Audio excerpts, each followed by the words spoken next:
Hello प्यारे बच्चों आज की क्लास बहुत इंपॉर्टेंट है और आज की इस क्लास में पढ़ेंगे ट्रांसलेटरी इक्विलिब्रियम। उसके बेसिक कितनी प्रॉब्लम हो सकती है वो सारे केस आपको बताऊंगा।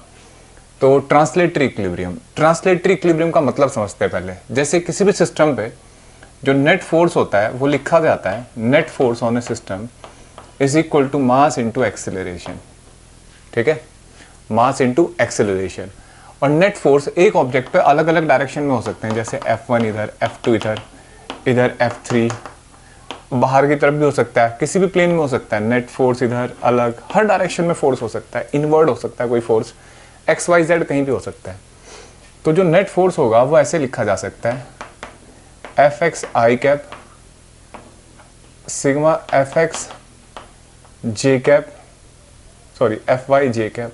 समझ रहे हो? पहले मैं बताता हूँ। नेट फोर्स आप ऐसे लिख सकते हैं, Fx i cap Fy j cap plus Fz k cap. ठीक, और भाई नेट यही होगा ना सारे अलग अलग डायरेक्शन में। नेट एक्सेलरेशन होगा मास इंटू एक्सेलरेशन, तो एक ही होता है इसलिए Ax i cap Ay j cap plus Az k cap. ठीक है, ऐसे लिख सकते हैं।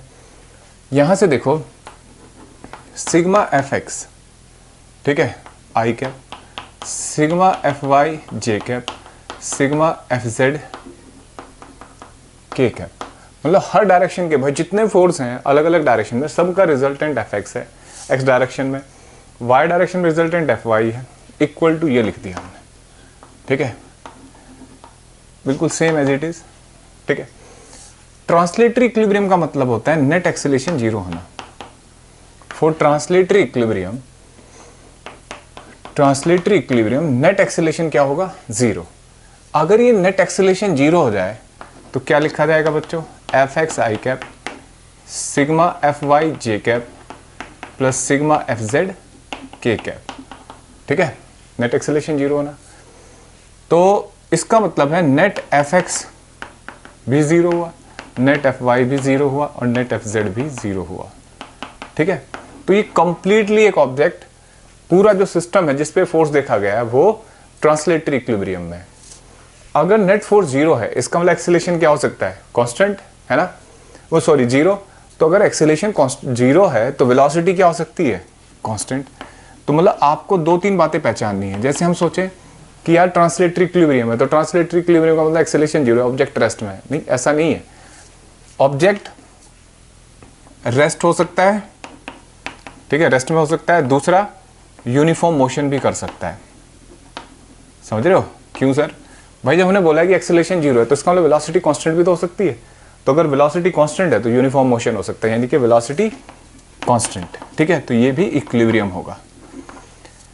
अच्छा, कुछ केस में ऐसा होगा, अभी हम कंप्लीटली इक्विलिब्रियम देखेंगे। कुछ केस में कई बार क्या होता है, एक्स डायरेक्शन में एक्सेलरेशन है, वाई डायरेक्शन में इक्विलिब्रियम है।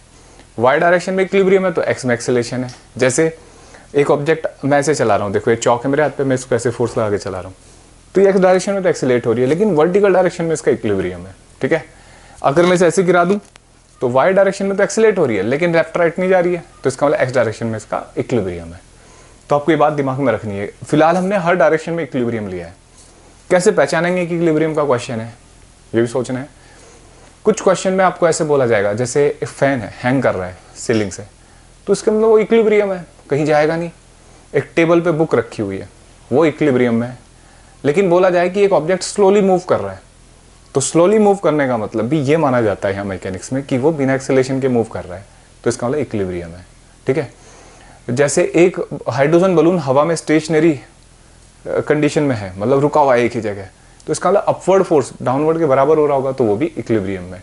एक पतंग हवा में उड़ रही है और स्टैटिक हैंड में रुकी हुई है वो, तो इसका मतलब वो भी इक्विलिब्रियम है। ठीक है, कोई यूनिफॉर्म स्पीड से हॉरिजॉन्टल प्लेटफॉर्म पे चल रहा है, वो भी यूनिफॉर्म इक्विलिब्रियम में है। ठीक है, तो स्लोली मूव करना, जस्ट बिगिन टू मूव, ये सारे वर्ड कहीं ना कहीं इक्विलिब्रियम को समझाते हैं। कुछ चीज़ों में तो आपको देख के समझ में आ जाएगा, कुछ केसेस में क्या होता है, ये बातें लगानी होती है दिमाग में कि यार स्लोली मूव कर रहा है ना, इसका मतलब ये इक्विलिब्रियम है। ठीक है, जैसे एक रस्सी से पत्थर को स्लोली ऊपर की तरफ पुल किया जा रहा है, ठीक है, या पुश किया जा रहा है, तो उस केस में स्लोली बोल दिया ना, तो ये इक्विलिब्रियम की कंडीशन है। और ये आपने बुक वाली बात लिखी, हमने जैसे बुक्स में लिखा है ऐसे लिख दिया। ये है net force zero, x direction में कर दिया, वाई में जीरो, जेड में जीरो, जिधर भी इक्विलिब्रियम लेना है। जनरली हम क्वेश्चन में ये करेंगे कि राइट वाले फोर्स को लेफ्ट के बराबर कर देंगे, फॉरवर्ड फोर्सेस को बैकवर्ड फोर्स के बराबर, अपवर्ड फोर्स को डाउनवर्ड के बराबर कर देंगे, ठीक है। तो इक्विलिब्रियम की कंडीशन आ जाएगी। देखो शुरू करते हैं क्वेश्चंस, बिल्कुल बिगिनिंग से शुरू करेंगे, एकदम बेसिक क्वेश्चन से, और हर लेवल का क्वेश्चन करेंगे। जैसे देखो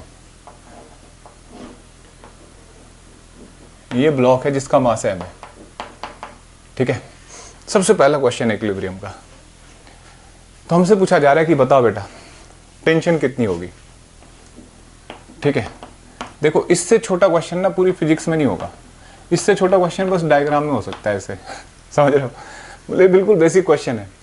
तो हमने पढ़ा है, जो मैंने आपको पिछली क्लास में फोर्स पढ़ाए थे, अब जरूरत है उन्हें ड्रॉ करने की। देखो इस पे फोर्स लगेगा mg, ठीक है, टेंशन, और ये हवा में झूल रहा, और तो कोई फोर्स नहीं होगा ना। तो सबसे पहले हमने क्या काम किया, बेसिक फोर्स बनाए, ठीक है। अब ये पहला स्टेप होता है कि सारे फोर्स आइडेंटिफाई करो। दूसरा स्टेप होता है बच्चों, आप इन स्टेप को लिख भी सकते हो, कि फ्री बॉडी डायग्राम बनाओ, फ्री बॉडी डायग्राम। अभी इस क्वेश्चन के थ्रू मैं आपको फ्री बॉडी डायग्राम के बारे में बताऊंगा। फ्री बॉडी डायग्राम का मतलब होता है कि ऑब्जेक्ट को उस जिस फिजिकल कंडीशन में देखा उससे फ्री करके लाओ, आसपास के जो दूसरे ऑब्जेक्ट हैं उनसे कोई लेना देना नहीं है, उसको अकेले बनाओ और एक पॉइंट की तरह दिखाओ उसे डायग्राम में, वाई और एक्स बनाओ। सर यहाँ तो अकेला है, कुछ क्वेश्चन में क्या होगा, बहुत सारे ऑब्जेक्ट होंगे, उनमें आपको किसी एक पर्टिकुलर के बारे में सोचना है, तो उसको निकाल के लाओ और उसके फोर्स देखो, बाकी के बारे में नहीं सोचना। तो ये फ्री बॉडी डायग्राम कहलाता है, ठीक है। अब देखो इस पे यहाँ टेंशन, इस पे कौन सा फोर्स लग रहा है, देखो ये टी ऊपर की तरफ, ठीक है, और ये mg नीचे की तरफ।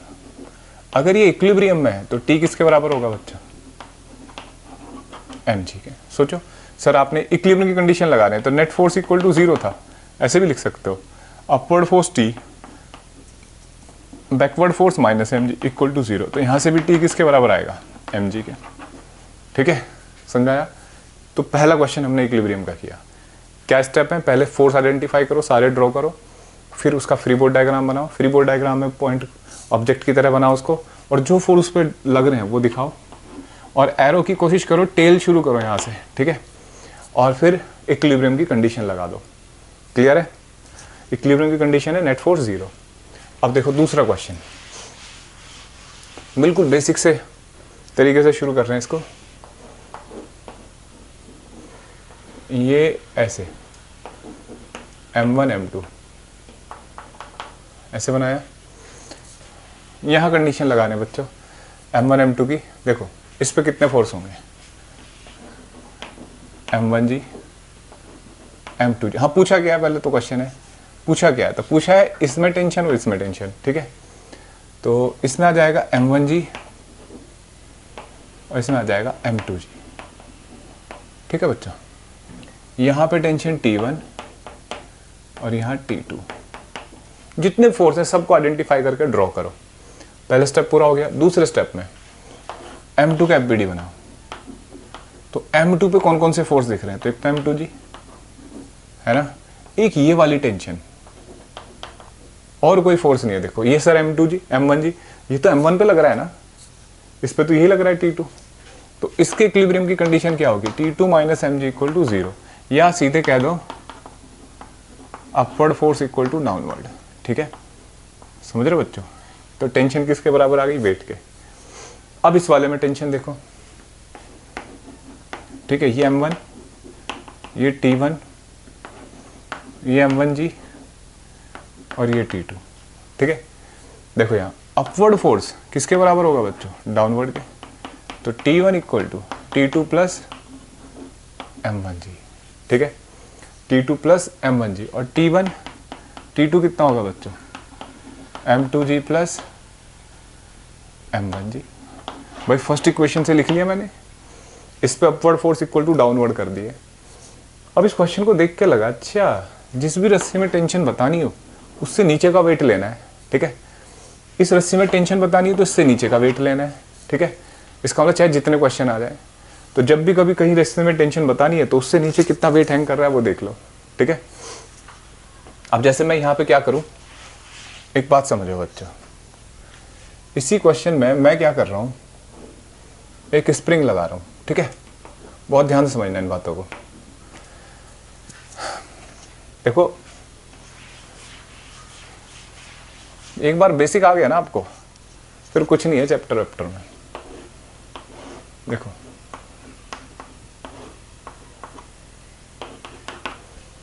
ये एक ब्लॉक है, मतलब एक रस्सी को खींच रहा है एक आदमी, ठीक है। पहले मैं इक्विलिब्रियम का मतलब समझाने जा रहा हूँ, टेंशन वेंशन कैसे और सोच सकते हैं आप। इस रस्सी में एक पॉइंट लो, ठीक है। मैंने कहा यार टेंशन तो यहाँ है ऐसे, ये आदमी लगा रहा है फोर्स इधर की तरफ F, ठीक है। इनएक्सटेंसिबल स्ट्रिंग है ये। तो अगर मैं इस पॉइंट का FBD बनाऊँ, ठीक है। बच्चों बहुत सारी थ्योरी ऐसी होती है जो क्वेश्चन के थ्रू ही सिखाई जाती है, ठीक है। तो देखो इस पे फोर्स ऐसे लग रहा है और T इधर लग रहा है। सोचना क्या ये पॉइंट मूव करेगा? रस्सी इनएक्सटेंसिबल है, तो अगर ऐसे खींच रहे हो तो पॉइंट P रेस्ट में रहेगा। इसका मतलब T किसके बराबर होगा? F के बराबर होगा, ठीक है। तो इक्विलिब्रियम है तो T F के बराबर होना चाहिए, नहीं? सोचो तो T की वैल्यू क्या हुई? F के बराबर। समझ में आया? अब मैं इसी क्वेश्चन में, यानी कि आज से हम समझ लें कि जो टेंशन होती है वही फोर्स होता है। जो भी फोर्स अप्लाई करेगा ना रस्सी पे, वो टेंशन के बराबर होगा, ठीक है। अगर मान लो मैं इसी रस्सी में अब एक स्प्रिंग बांध दूं, ठीक है। अब फिर इसको खींच रहा है।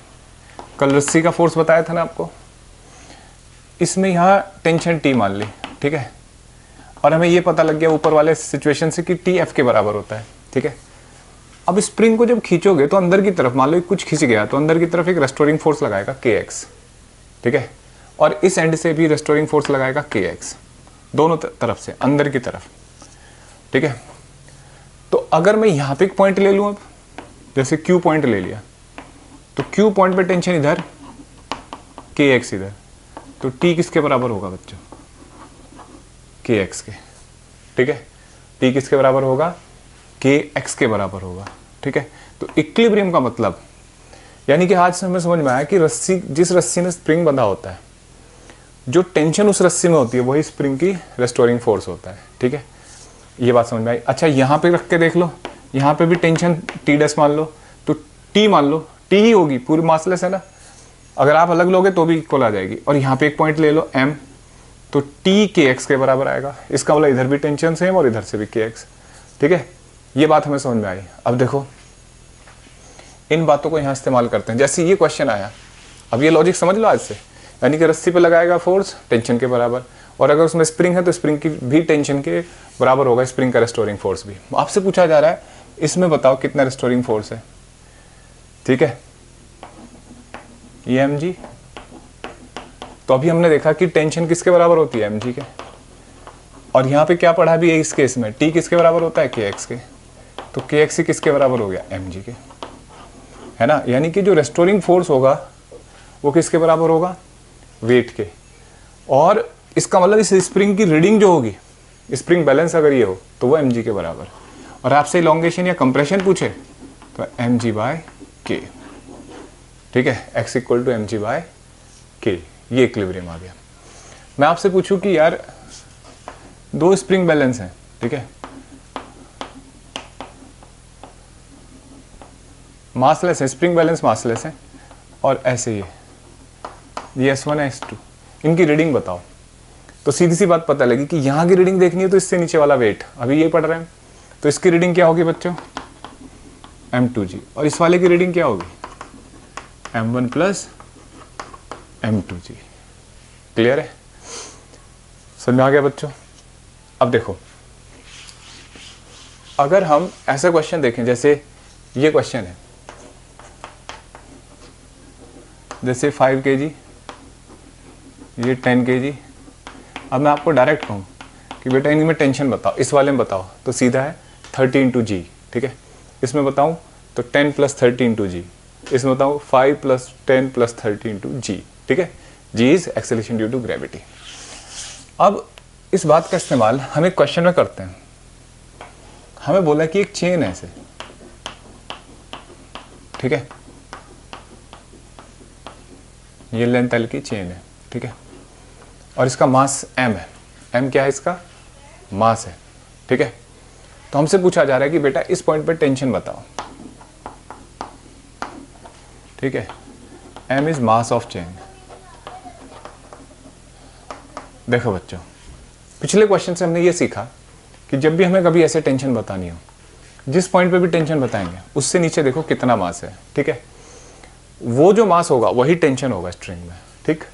तो हमने इसको कट किया, सोचो यहाँ से इसको कट कर लेते हैं और इससे नीचे का वेट देखते हैं, तो कैसे बताएं, लेंथ एल का मास, अब सीधे सी बात है कि इसका मास पता कर लो, लेंथ एल का मास m, 1 मीटर का m by L, x metre का m by L into X, है ना, तो m डैश आ गया। तो टेंशन कितनी होगी यहाँ पे, m बाई एल इंटू जी, मतलब एम जी होता है ना m डैश जी, तो m की जगह मैंने ये रख दिया, तो ये टेंशन आ गई। क्लियर है। तो इस तरीके से इस पॉइंट पे टेंशन, ऊपर बढ़ते जाओगे x बढ़ता जाएगा, टेंशन बढ़ती जाएगी। अगर तुम यहाँ चले जाओ तो x कितना हो जाएगा, l के बराबर, l से l कट जाएगा, टेंशन किसके बराबर होगी, mg के। क्लियर है। तो इस तरीके से टेंशन बढ़ती जाएगी। अब देखो नेक्स्ट पॉइंट है, जैसे मान लो तुमसे ये क्वेश्चन पूछा जाए, अब बिल्कुल हर क्वेश्चन करेंगे हम जो बेसिक से आपको इक्विलिब्रियम समझ में आ जाए, ठीक है। अगर आज आपको इक्विलिब्रियम की एक सिचुएशन आ गई समझ में तो दिन सफल हो गया तुम्हारा, ठीक है। ये स्प्रिंग बैलेंस है, इसकी रीडिंग बतानी है, ठीक है। तो देखो बच्चों, एम जी किसके बराबर होगा, टेंशन के, ये क्वेश्चन तो हम कर चुके, तो टेंशन ही क्या होगी, इसकी रीडिंग, और वो किसके बराबर है, एम जी के, तो स्प्रिंग बैलेंस की रीडिंग होगी एम जी, ठीक है। अब इसी क्वेश्चन में क्या कर दिया, ऐसे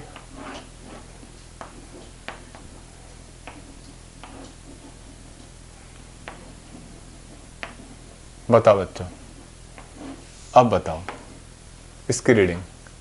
तो देखो बच्चों, दोनों तरफ मास इक्वल है ना, इक्वल मास हैंग कर रहे हैं m और m। तो यहां ये भी इक्विलिब्रियम में है, मतलब इक्विलिब्रियम में है कि अगर मान लो ये mg है और ये टेंशन है, तो ये t mg के बराबर रहेगा। अगर इक्विलिब्रियम दोनों तरफ इक्वल मास है तो जाएगा नहीं कहीं। ये बिल्कुल ऐसा ही हो गया जैसे इधर t है तो इधर भी t था, ठीक है। तो इधर भी t, ये भी t, ये भी t, इसकी रीडिंग भी mg के बराबर होगी, ठीक है। सेम क्वेश्चन है, ऊपर वाला है नीचे वाला, इसको चेक करो, यहाँ t, ये t, पूरे में टेंशन है, तो ये सेम रहेगी ना। अगर अलग अलग मास होते, इधर m2 होता, इधर m1, फिर रीडिंग क्या होती, तो हो सकता है आपके दिमाग चल रहा हो सर m2 माइनस m1 ना, फिर ये एक्सीलरेटेड सिस्टम हो गया होता, फिर इसको सॉल्व करते हैं, ठीक है। अभी इक्वल मास है तो इसकी रीडिंग यही होगी, क्योंकि ये इक्विलिब्रियम में है, तो किसी एक के इक्विलिब्रियम से आप टी mg के बराबर आ जाएगा, और टी mg के बराबर आ गया तो रीडिंग mg ही रहेगी। क्लियर है। अब देखो नेक्स्ट पॉइंट, नेक्स्ट पॉइंट है बच्चों, थोड़ा सा क्वेश्चन में और ट्विस्ट लाते हैं, ठीक है।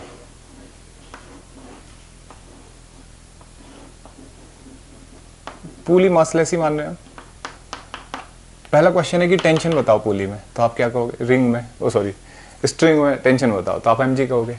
अभी मैं पूछ रहा हूं आपसे, force on clamp, force on clamp by pulley, ठीक है, force on clamp by pulley, ये क्वेश्चन पूछ रहा हूं बच्चों मैं आपसे। देखो अगर मैं आपसे कहूं कि नेट फोर्स ऑन क्लैंप बताओ, तो भाई जीरो है। क्यों भाई, क्लैंप कहीं जा थोड़ी रहा है, एक जगह जहां है स्थिर है, तो ये तो इक्विलिब्रियम हुआ। लेकिन मैं आपसे नेट फोर्स नहीं पूछ रहा हूं, मैं पूछ रहा हूं क्लैंप के ऊपर पुली ने कितना फोर्स लगाया। देखो यहां टेंशन बनाओगे, ये टी है ना, अब सोचो पुली इधर की तरफ कितना फोर्स लगा रही है, तो ऐसे फोर्स लग रहे हैं ना दो, तो पुली इधर रिजल्टेंट बनाएगी, कितना होगा T√2, है ना। और T किसके बराबर है, mg के, समझ रहे हो बच्चों। तो नेट फोर्स क्लैंप के ऊपर कितना लग रहा है, T√2। तो क्लैंप भी इक्विलिब्रियम में रहने के लिए उतना ही फोर्स लगाएगा ना, एक्शन रिएक्शन बराबर होते हैं। तो F इक्वल टू क्या हो जाएगा, T√2, और T कितना है, mg है। समझ रहे हो बच्चों, ये जो रस्सियां हैं ये दोनों ऐसे फोर्स लगा रही है, इस पर पुश कर रही है ऐसे, तो क्लैंप उसको रिएक्शन देगा नहीं उतना ही जितना उस पर लग रहा है फोर्स इधर। तो T√2 के बराबर होगा फोर्स, ठीक है। तो ये फोर्स आ गया, क्लियर। अब दूसरा क्वेश्चन देखते हैं। जैसे अगर मान लो जिस रस्सी से ये ब्लॉक हैंग कर रहा है वो कुछ ऐसे हो जाए,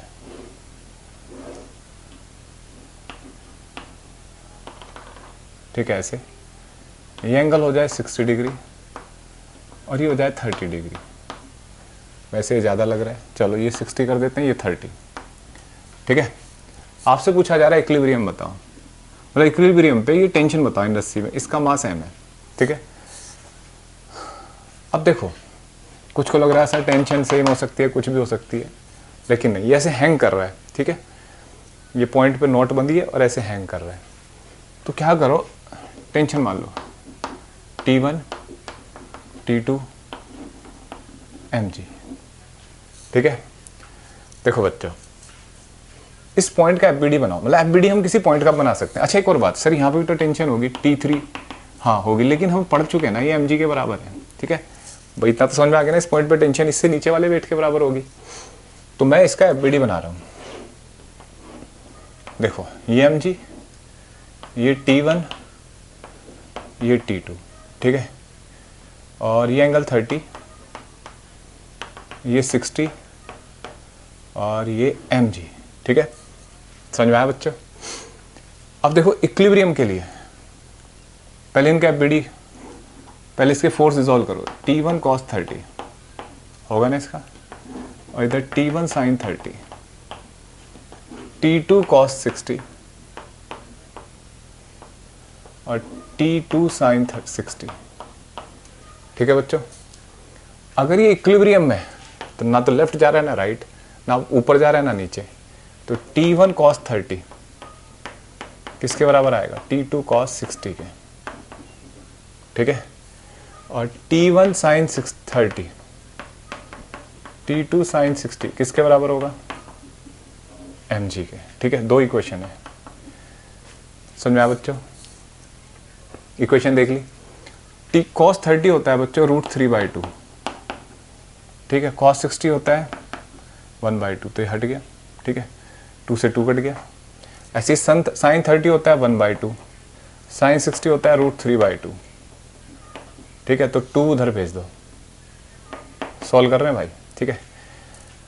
अब T1 की वैल्यू या T2 की वैल्यू ये रख देते हैं, T2 की वैल्यू T1 √3, तो 3 हो जाएगा ना ये 2 mg, तो 4T1 = 2 mg, तो T1 कितना आ गया, mg/2। कैलकुलेशन देख लेना बच्चों, गलत भी हो सकती है। और फिर ये कहाँ रख दोगे T1 की वैल्यू इसमें, तो T2 आ जाएगा mg/2 √3, ठीक है, ये T2 आ जाएगा। कैलकुलेशन आपको चेक करनी होगी, ठीक है।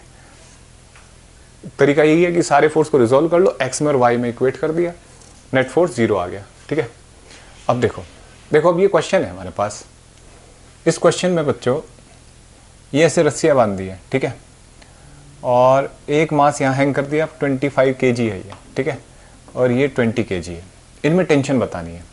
तो देखो जैसे हमने इसमें क्या किया, T1 मान लिया, ठीक है, इसमें T2, ठीक है बच्चों, और इसमें T3 और इसमें T4, ठीक है।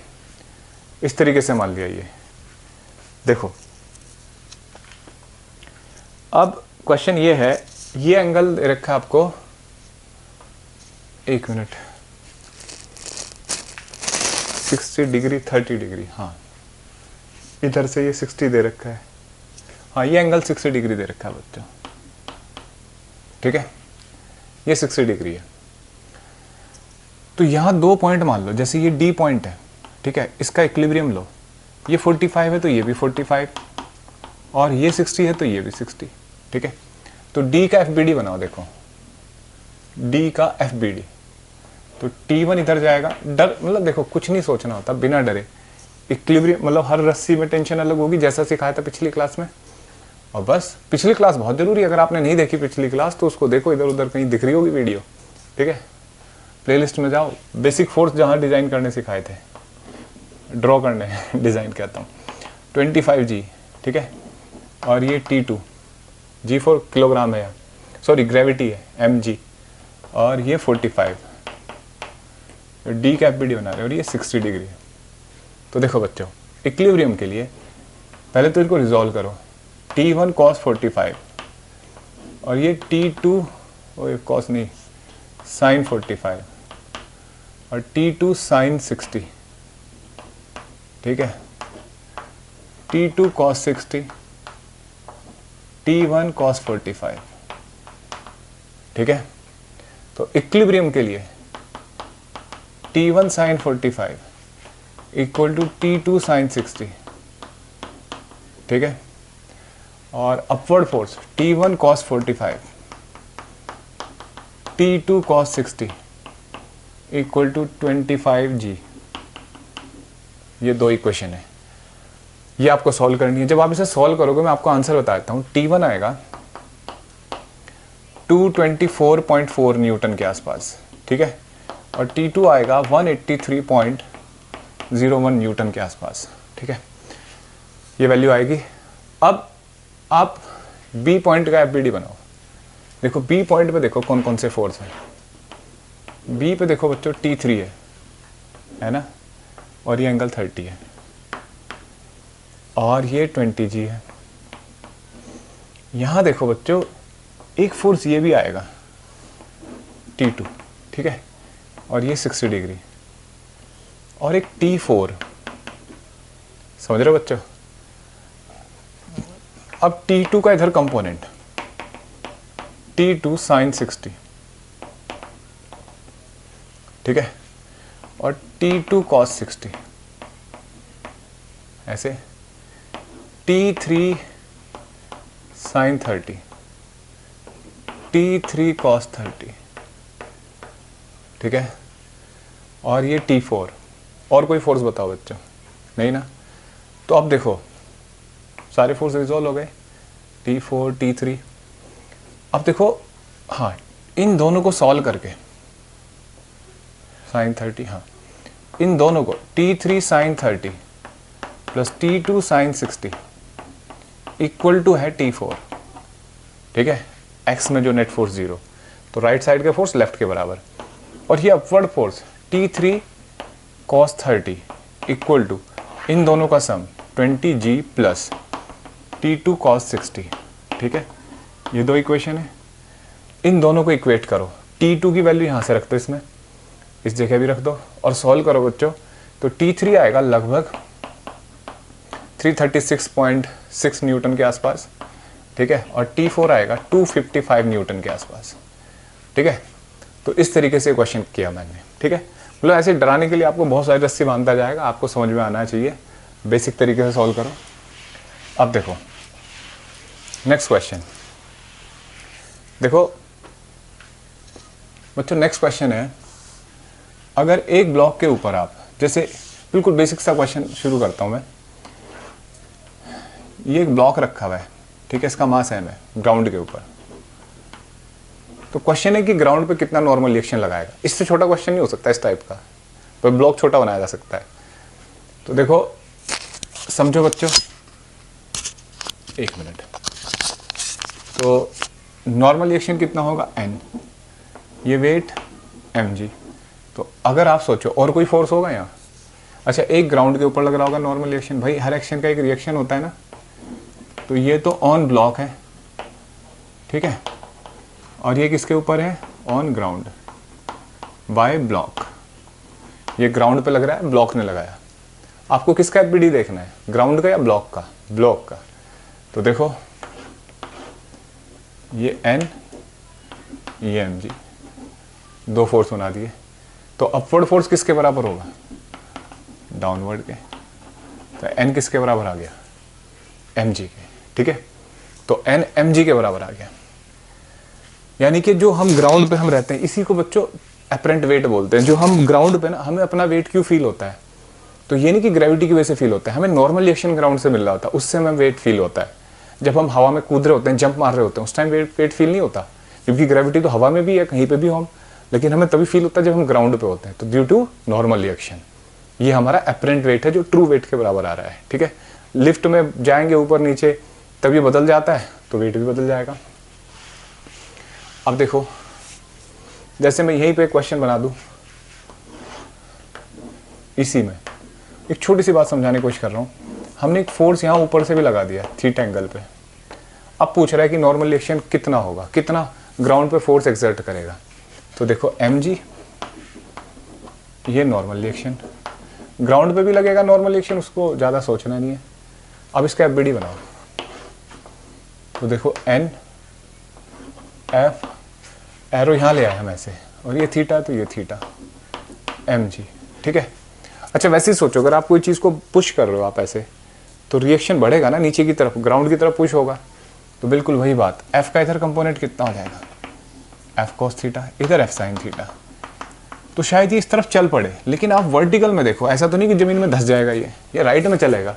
वर्टिकल में तो इक्विलिब्रियम हुआ ना, तो हमें तो ये पूछ रहा है कि नॉर्मल रिएक्शन कितना लगेगा इस केस में।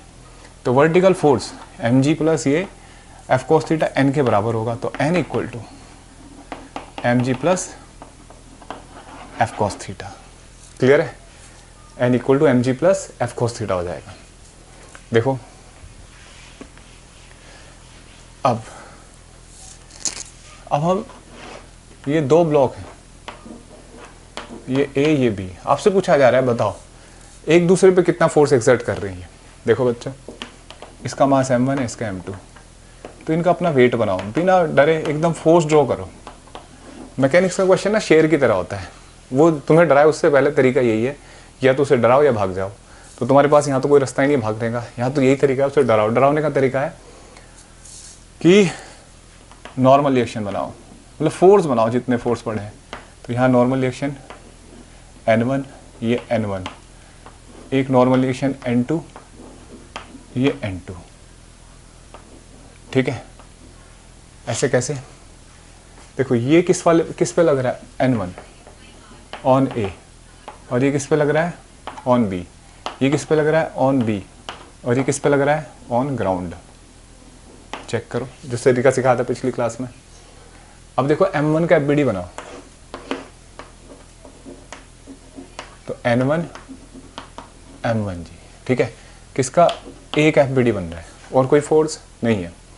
तो अगर ये इक्विलिब्रियम में है तो N1 किसके बराबर होगा, m1 जी के, ठीक है। यानी कि सीधी सी बात है, A B को अपने वेट से पुश कर रहा है ना। ये N1 है ऑन A, और मैं कहूँ B पे कितना फोर्स लगाया, तो ये लगाया N1 डाउनवर्ड m1 जी, ठीक है।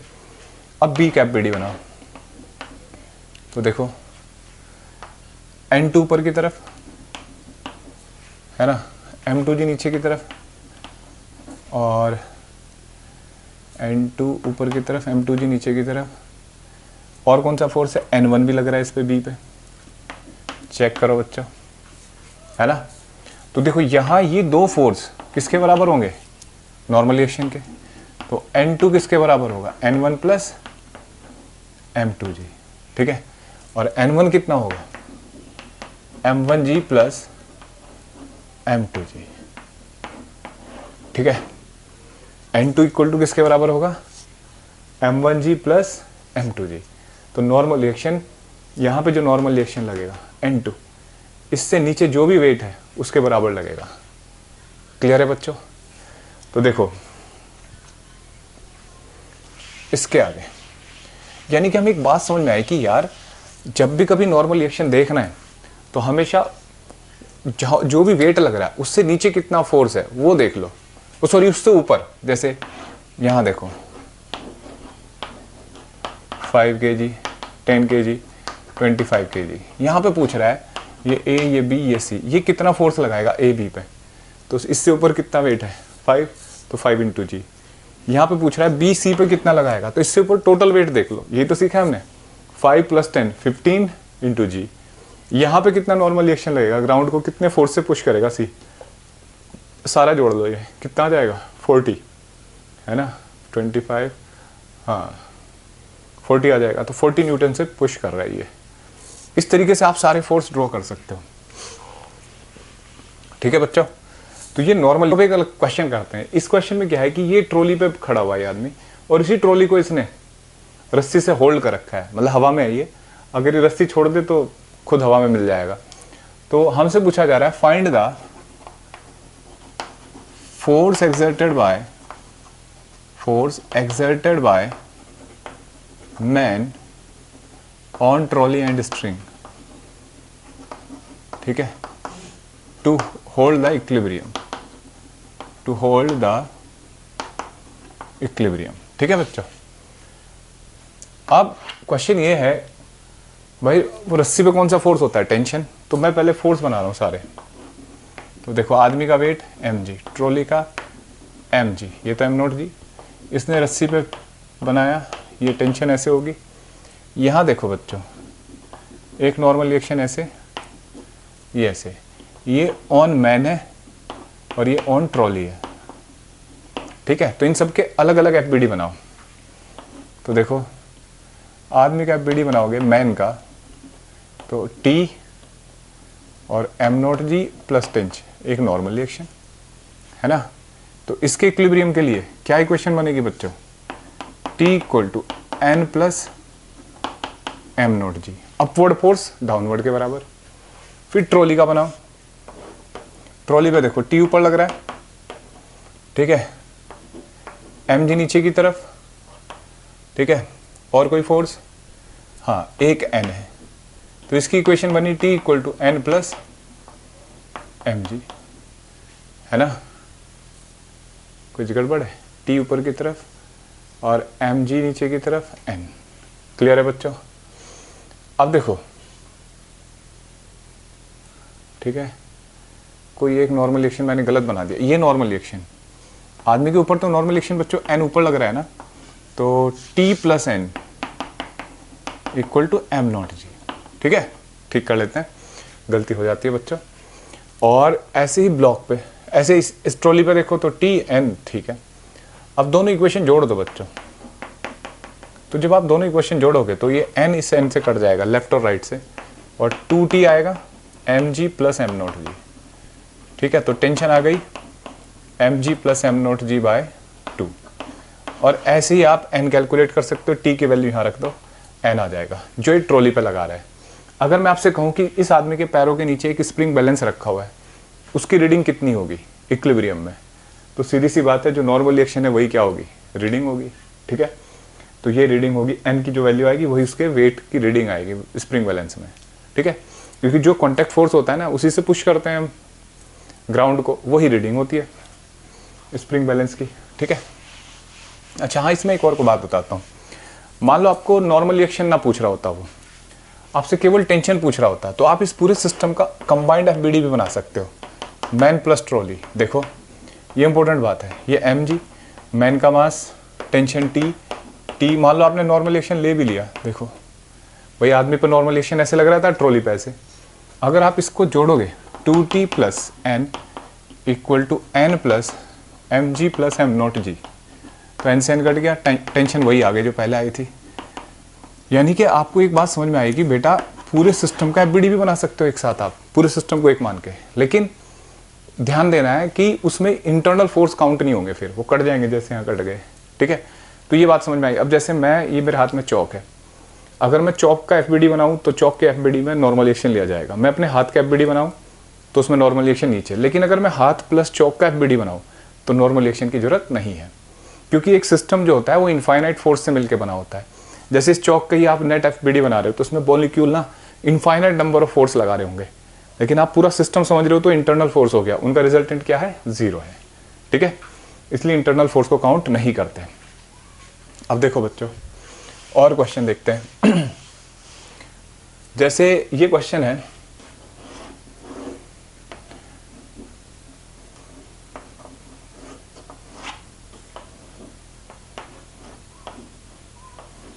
ऐसे,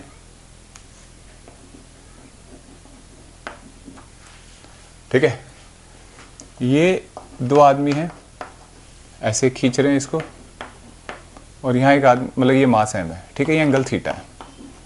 क्वेश्चन पूछा जा रहा है, क्वेश्चन को ध्यान से देखना, find the minimum force required, find the force required to pull the block slowly. ये दो आदमी इस ब्लॉक को स्लोली पुल करने के लिए कितना फोर्स लगाएंगे। तो स्लोली का मतलब क्या हुआ, इक्विलिब्रियम। और इक्विलिब्रियम में पहले आप टेंशन बनाओ T, फोर्स बनाओ अच्छा सर आपने टेंशन दोनों तरफ सेम क्यों ली? क्योंकि सिमेट्रिकल दिख रहा है, एंगल थीटा थीटा दिया है, ठीक है, तो इसका मतलब सिमेट्रिकल हुआ, तो टी का इधर कंपोनेंट इसलिए इक्वल टेंशन ले ली, तो ये टी कॉस थीटा इस वाले का और इस वाले का भी 2t cos थीटा हो जाएगा ये, और mg नीचे की तरफ। अगर इसको स्लोली ऊपर खींचना है तो 2t cos थीटा क्या होगा, mg के बराबर, और t क्या हो जाएगा, mg बाय 2 cos थीटा, ठीक है।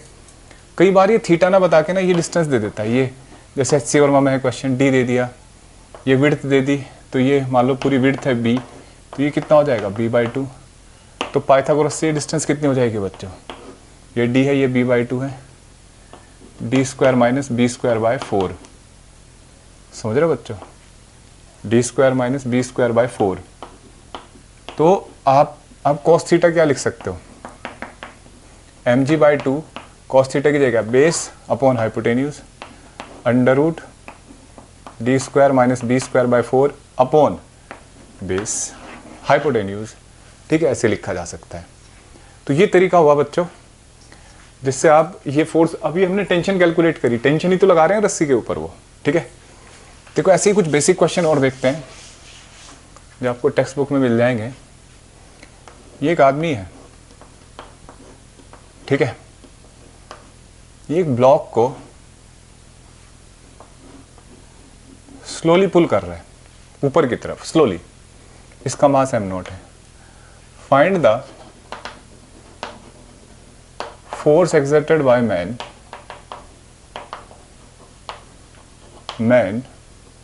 on string and floor to pull the block slowly, ठीक है। ये क्वेश्चन आ गया, देखो बच्चों, इसका वेट mg, टेंशन t, ठीक है, नॉर्मल रिएक्शन n, ये m0g, और सोचो कोई फोर्स है नहीं ना। अगर इस ब्लॉक को स्लोली पुल करना है तो इसका एफबीडी बनाओ, t और ये mg, तो इसे स्लोली पुल करने के लिए t किसके बराबर होगा, mg के, समझ आए बात। और नॉर्मल रिएक्शन t m0g, अगर इसको होल्ड रखना है, देखो ये तो आदमी भी जा रहा है ना कहीं, तो ये इक्विलिब्रियम में रहेगा आदमी तो यही ना, अगर गिरेगा तो नहीं, गिर गया तो फिर ये इसको क्या होल्ड करेगा, खुद नहीं हो पा रहा होल्ड है। तो अपवर्ड फोर्स किसके बराबर होना चाहिए, डाउनवर्ड के, t प्लस m0g, तो n कितना आ गया और t कितना है mg, प्रूफ कर लिया ना हमने, तो m0g। तो ये नॉर्मल रिएक्शन है यहाँ ग्राउंड पे, ये ग्राउंड को इतने फोर्स से पुश कर रहा है, अपना वेट प्लस इसका वेट दोनों ग्राउंड पे लगा रही है, क्लियर है बच्चों। और इतने फोर्स से, मिनिमम फोर्स से ये इसको होल्ड कर रहा है, या स्लोली ऊपर ले जा रहा है, स्लोली नीचे, तीनों केस बराबर होते हैं हमारे लिए फिजिक्स में। इक्विलिब्रियम भी यही है, रेस्ट में रखने के लिए भी, स्लोली किसी स्पीड से ले जाने, ऊपर ले जाने के लिए भी यही है, नीचे ले जाने के लिए भी यही है, क्योंकि एक्सेलरेशन 0 मानना है आप, ठीक है। अब देखो, अब इसी क्वेश्चन को अब थोड़ा सा हम इसी में सिचुएशन बदल दें। मान लो इस क्वेश्चन में क्या करें, यहाँ ऊपर एक पुली लगा ली, ठीक है, ये आदमी है, ठीक है। अब पूछ रहा है क्वेश्चन में, तो देखो देखो बच्चों, ये mg, ये टेंशन, ये भी टेंशन, ये नॉर्मल रिएक्शन, ये m0g। अगर आप m का एफबीडी बनाओगे तो वही पक्की बात है, इसमें भी सेम क्वेश्चन रिपीट करा है, किसको होल्ड करना है या स्लोली ऊपर करना है, ऊपर खींचना है, तो कितने फोर्स की जरूरत है, तो t किसके बराबर आ गया, mg के, ठीक है। फिर आपसे पूछ रहा है कि बेटा इक्विलिब्रियम के लिए मास, ये आदमी, तो ये n है, ये m0g है, और ये t है, तो n प्लस t किसके बराबर हो जाएगा, m0g के, और n कितना आ गया, m0g माइनस t इधर जाएगा, और t की वैल्यू यहाँ से mg लिखोगे तो माइनस mg, ठीक है, ये फोर्स है। तो देखो कौन से केस में इसको ज़्यादा कंफर्ट फील हो रहा होगा, इस वाले में या इस वाले में, इसमें, इसके पैरों पे अब कम फोर्स पड़ रहा है, देखो, तो इस पुली से खींचना इजी होता है, अगर ऐसे खींचते हैं तो हमारे पैर में दर्द होना शुरू हो जाता है, समझ रहे हो, नीचे की तरफ दबते हैं हम, इसमें कंफर्ट तरीके से खींच पा रहा है ये। अब यहीं पे हम एक और चीज़ समझेंगे। देखो इन्हीं क्वेश्चन में पुली को हम पढ़ते हैं ना, पुली एक मशीन है, तो मशीन होती है जो मैन एफर्ट को रिड्यूस करती है। तो देखो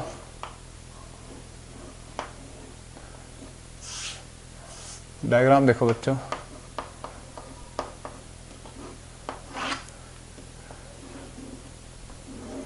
देखो ये जो रस्सी है ना, ये इसके एक्सल पे बंधी हुई है, जैसे पुली होती है और उसका एक्सल होता है, उसमें बांध रखी है, और फिर एक वेट हैंग कराया। अब पूछ रहा है कि कितना फोर्स लगाना पड़ेगा स्ट्रिंग पे इसको, ताकि इसको होल्ड करके रखे। तो देखो इसने मान लो टेंशन टी लगाया, तो ये तो एक ही रस्सी है, ये भी टी, ये भी टी, है ना, तो ये कितना हो जाएगा, इसको टी डैश मान लेते हैं एम जी।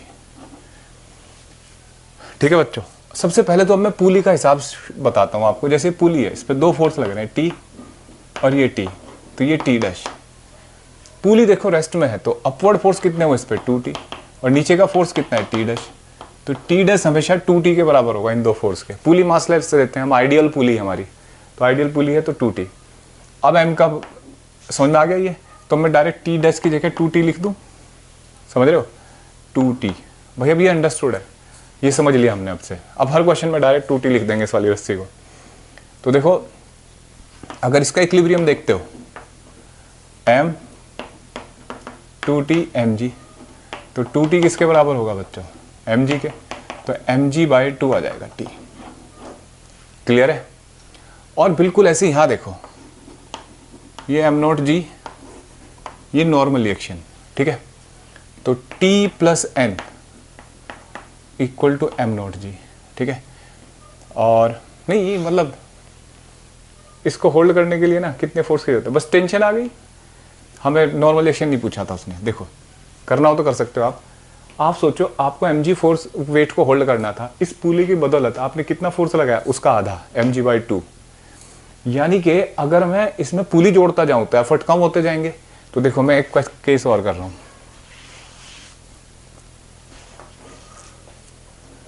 देखो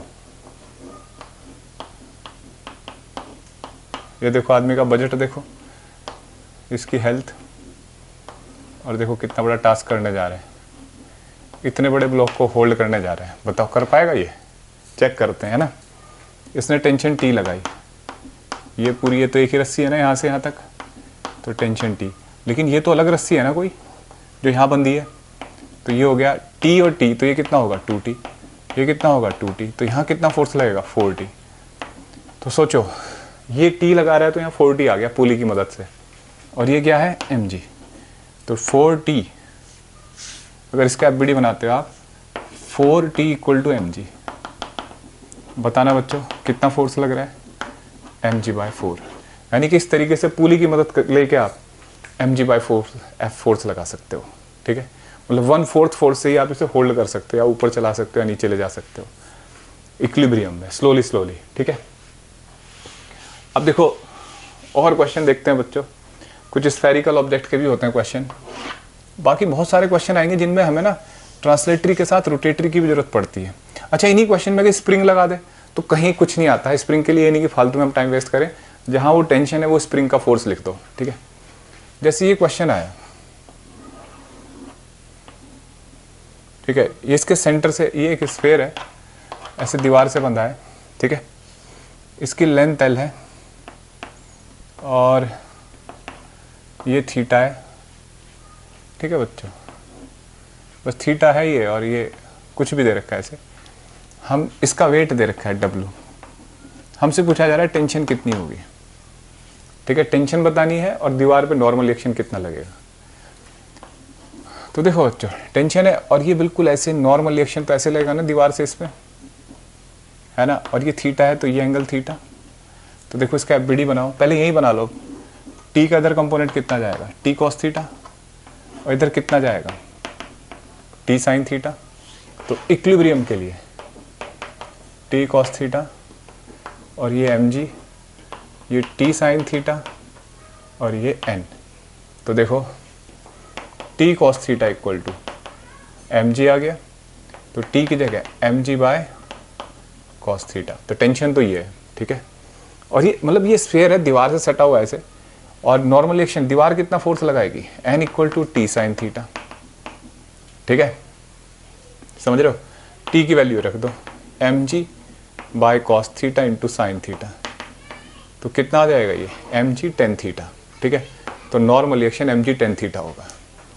तो ये इक्विलिब्रियम का क्वेश्चन हुआ। अब देखो यहीं पे क्या करते हैं, ऐसा क्वेश्चन है, मान लो बिल्कुल सिमेट्रिकली एक स्फीयर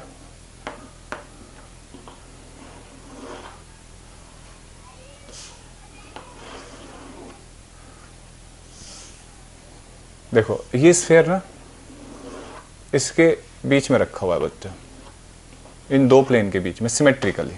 ठीक है, ऐसे। तो हमसे पूछा जा रहा है कि बताओ ये स्फीयर, ये प्लेन जो है, प्लेन के बीच में ऐसे एक बॉल पड़ी हुई है, ऐसे सोचो कितना फोर्स लगा रहे हैं इस पर। ठीक है, तो देखो सिमेट्रिकल रखा हुआ है, इसका वेट दे रखा होगा mg, ऐसे नॉर्मल रिएक्शन लगेगा n, और इधर से भी नॉर्मल रिएक्शन n लगेगा।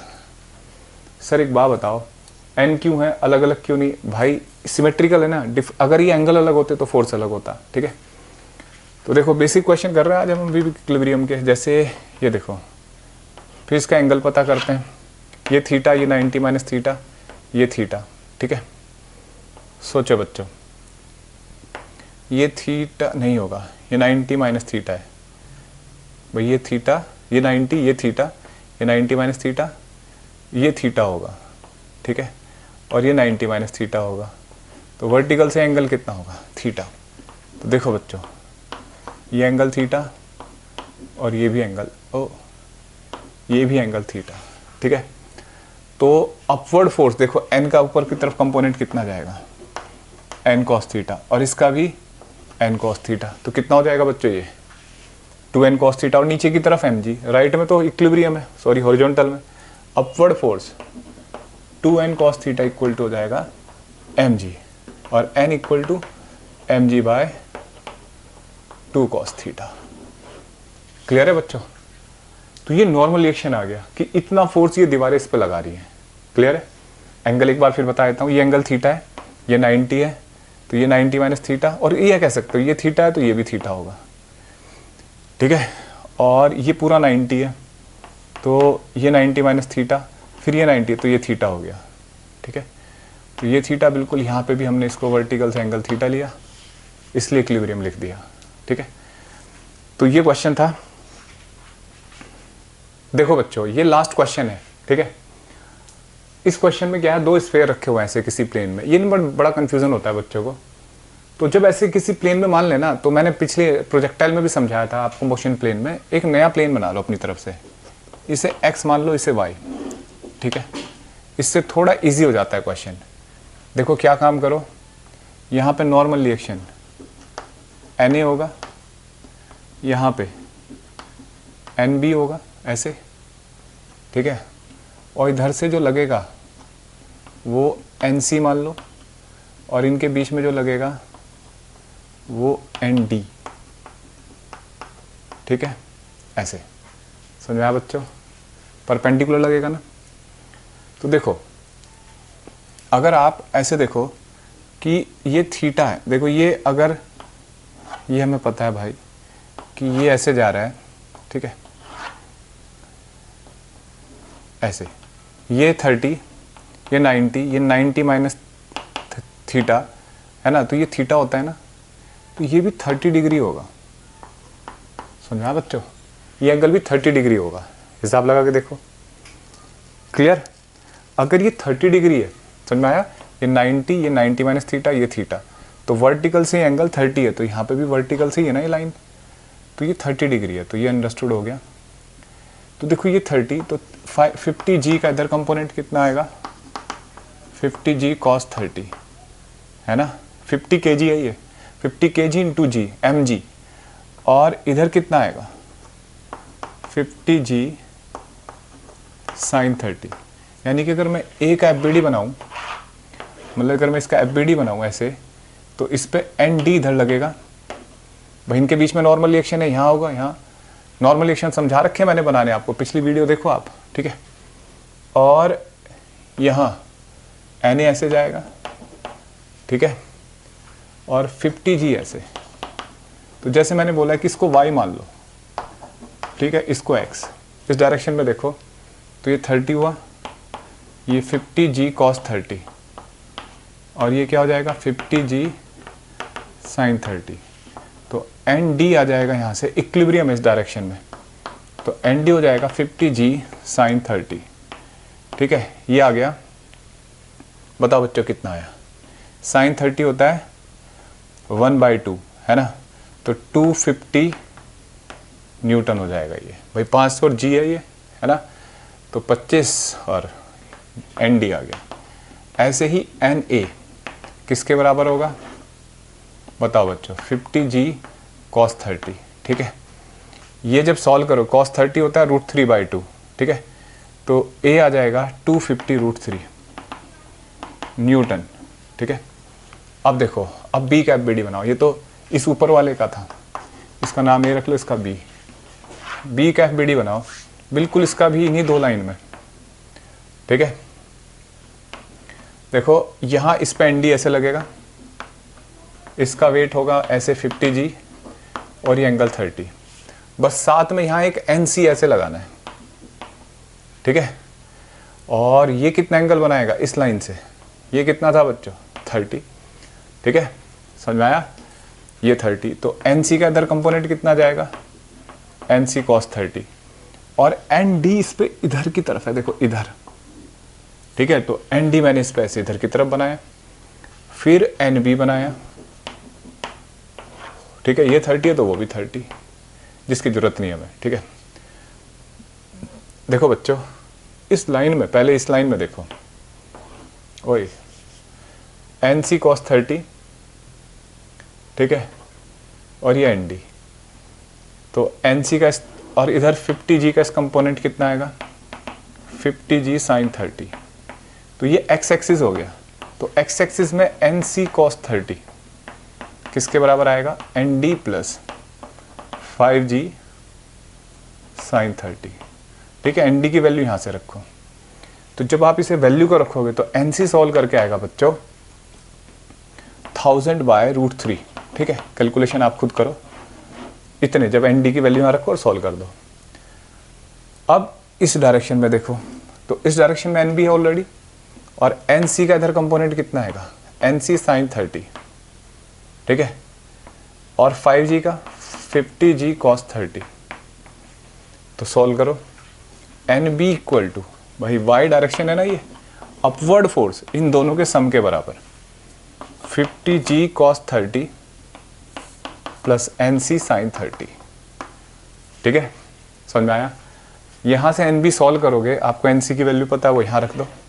जब आप N सॉल्व करोगे NB, that will be 1250/√3 Newton. ठीक है, तो इस तरीके से ऐसे क्वेश्चन करना जहाँ इंक्लाइन प्लेन वगैरह रखा हो, तो प्लेन बदलने में थोड़ा इजी हो जाता है क्वेश्चन। तो बच्चों इस तरीके से मैंने आपको सिखाया ये। ठीक है, इक्विलिब्रियम के आज क्वेश्चन करे, बिल्कुल बेसिक प्रॉब्लम थी ये। अगली क्लास में एक्सीलरेटेड मोशन और इक्विलिब्रियम और भी बढ़िया मुश्किल क्वेश्चन बनते हैं, जो फ्रिक्शन वगैरह आ जाएगा। ठीक है, स्यूडो फोर्स, बहुत सारी चीज़ें अभी तो सीक्वेंस से पढ़ता जाएंगे चैप्टर को। उम्मीद करता हूँ कि आपको समझ में आया होगा ये। थैंक यू बच्चों।